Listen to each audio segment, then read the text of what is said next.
3 TED Talks que tu dois écouter pour ne plus jamais procrastiner. Presque plus jamais. Pour ceux qui ne me connaissent pas, moi c'est Nana, j'ai envie de créer un business à 6 chiffres d'ici 2028 et devenir polyglotte. Sur ce compte, je parle langue, mindset, transformation et business. Donc si ça t'intéresse, n'hésite pas à t'abonner. Entrons dans le vif du sujet. Et le meilleur TED Talk se trouve à la fin de la vidéo. La première vidéo que je te conseille d'écouter, c'est celle-ci.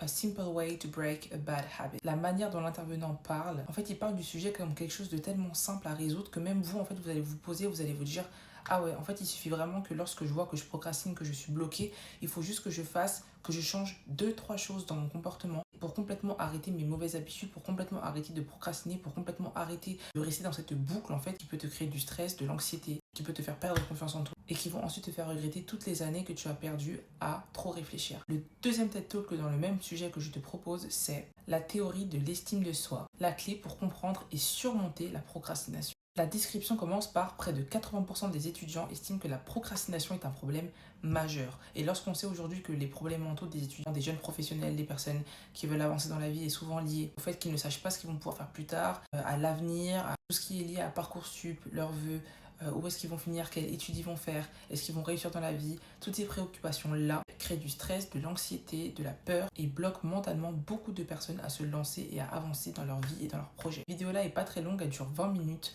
mais elle va directement à l'essentiel. Donc n'hésitez pas à me dire en commentaire ce que vous en pensez. Et enfin, la dernière vidéo, vous voyez que je souris parce que c'est celle que j'ai le plus appréciée. C'est Why You Procrastinate. Venez pas me fatiguer en commentaire, ah mais c'est en anglais. Oui, c'est en anglais. Moi, je regarde la plupart de mes vidéos en anglais. J'ai dit que je voulais devenir polyglotte.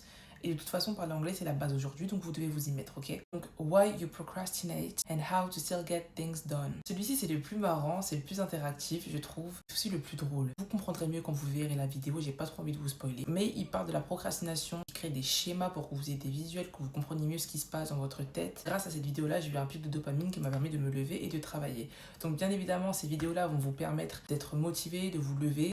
Ça ne va pas complètement éradiquer la procrastination. Moi, ce que je fais, c'est que lorsque je recommence à procrastiner, je me remets des TED Talks, je me remets des vidéos de motivation et puis hop, ça y est, je suis reparti. Donc n'hésite pas à me dire si tu as déjà vu une de ces 3 vidéos et laquelle est ta préférée. Et si tu n'as encore rien regardé, dis-moi celle que tu veux commencer. N'oublie pas de sauvegarder la vidéo pour ne rien oublier. Et abonne-toi pour ne pas rater la partie 2. Ciao!